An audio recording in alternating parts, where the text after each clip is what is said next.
समाचार મહીસાગરથી લુણાવાડા મોડાસા હાઈવે ઉપર અકસ્માતની ઘટના બની। ટેન્કર અને કાર વચ્ચે જોરદાર ટક્કર થઈ। ટેન્કર પાછળ કાર ઘૂસી જતા એક વ્યક્તિ ઇજાગ્રસ્ત થયા, જેમને હોસ્પિટલમાં પ્રાથમિક સારવાર આપવામાં આવી। પોલીસને ઘટનાની જાણ થતા સ્થળે પહોંચીને સમગ્ર મામલે તપાસ શરૂ કરી છે। ઘટનાની જાણ થતા આસપાસથી સ્થાનિકો પણ દોડી આવ્યા હતા।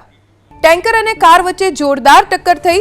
ટેન્કર પાછળ કાર ઘૂસી જતા એક વ્યક્તિ ઇજાગ્રસ્ત થયા, જેમને હોસ્પિટલમાં પ્રાથમિક સારવાર આપવામાં આવી। પોલીસને ઘટનાની જાણ થતા સ્થળે પહોંચીને સમગ્ર મામલે તપાસ શરૂ કરી છે। ઘટનાની જાણ થતા આસપાસથી સ્થાનિકો પણ દોડી આવ્યા હતા। પાટણનો સમી હાઈવે જ્યાં ટ્રિપલ અકસ્માત સર્જાયો। એસટી બસ, ઇકો કાર અને ટ્રક વચ્ચેની ટક્કરમાં 6 લોકો ઇજાગ્રસ્ત થયા છે। તમામ 6 લોકો ઇકો કારમાં સવાર હતા, જેમને ઈજા પહોંચતા નજીકની હોસ્પિટલમાં દાખલ કરવામાં આવ્યા છે।